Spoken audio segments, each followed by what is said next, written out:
Good morning, Paul Georgie from Allendale. It's January 10th, Tuesday morning, and grain markets choppy overnight, ended near the unchanged level, slightly lower in the soybeans and wheat.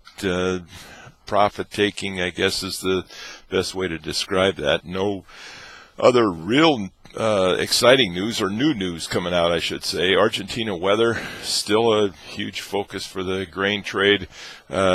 Weather there yesterday in most of the area was extremely hot. There was some definitely some more damage done to crops in most of Argentina. Today there's a front moving through the areas that where the front has already moved through. They're getting some rain. They're getting some cooler temperatures. However, still the northern and eastern parts of Argentina are still very hot today until this front moves through that area. So still some more damage, but it looks like there's some hope on the way.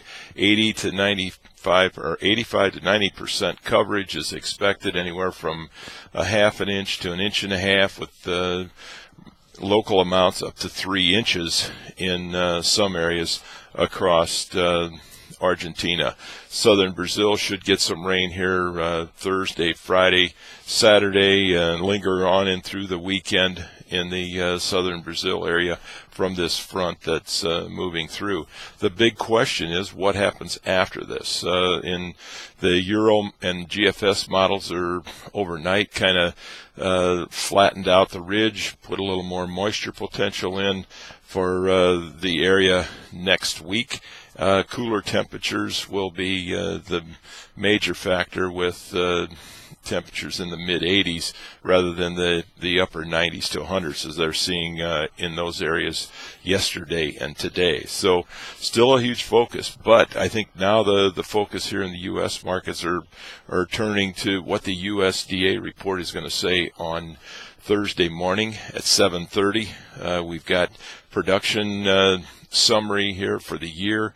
The estimates from the trade, they're looking for corn production to be down an average about 45 million bushel from what the USDA had in December. Soybeans actually up about 2 million bushel. Then you get to the ending stocks, which everybody is monitoring very closely. The trade believes that on average they're looking at a reduction in ending stocks of about 99 million bushel, which takes it down to 749 from the 848 that the USDA posted in December. And soybeans, actually we could see an increase in ending stocks there of about 3 million bushel. So the feeling is that the ending stocks should drop because of the production adjustments, also because of demand adjustments, that we used more corn for livestock and ethanol here in this first quarter. So therefore ending stocks could be tighter as we get into this report here and toward the end of the year. So those are factors that's going to be looked at and debated and traded for the next couple days as we get into the USDA report here on Thursday morning. We did get some encouraging news overnight. South Korea did announce that they bought 118,000 metric tons of U.S. corn. Certainly the supportive and the first demand that we've seen in quite some time. So a bit encouraging there that maybe there is a need out there for U.S. corn. Expect markets to be choppy here today. Expect it to be well supported on breaks in the grain markets as we go into this USDA report on Thursday. But remember that after the report, there usually is an extreme move.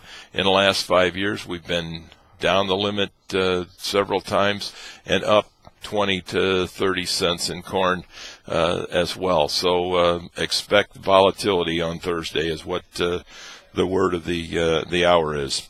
In the livestock, we had huge trading volume yesterday on the Mercantile Exchange in the cattle, and they ended up about in the middle of the range. We had choice beef down 52 yesterday. Select was up 35. It's early week trades. You can't put a lot of confidence in the numbers there, but something that needs to be followed. And are we bottoming these cattle? That seasonally we should be. Rich Nelson here in our office thinks that we should see cattle prices work higher as we get into the February time frame. So we may be looking at a bottom in here, something to monitor very closely. I think yesterday's highs will be critical to give us a direction of the trend here in the short term. The pork complex, we've seen pressure yesterday. The cutout values were higher in pork yesterday as well, and this morning we're seeing 40-50 cents higher in the lean hog futures. Expect to see some strength there. We expect that we're moving a lot of hogs ahead because of the excellent weather conditions that we've had.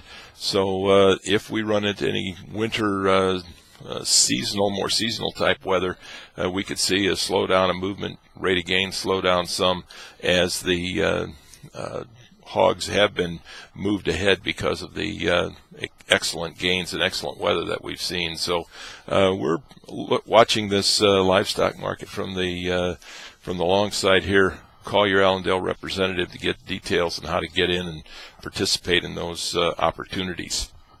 I want to remind you that the conference is coming up next week, the 20th, 21st.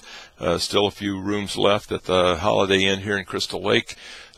Still a few seats available as well. Get your reservations in now and save those seats. You can reach us at 800-262-7538. I will not be with you tomorrow morning. Steve will be here. I've headed down to the Northern Illinois Farm Show. We're doing a presentation there at 10 o'clock tomorrow morning. Anybody in the area, please stop by. We'd be happy to say hi and have you sit in on the presentation. We wish everybody a very successful day. We'll talk to you tomorrow morning. Thank you.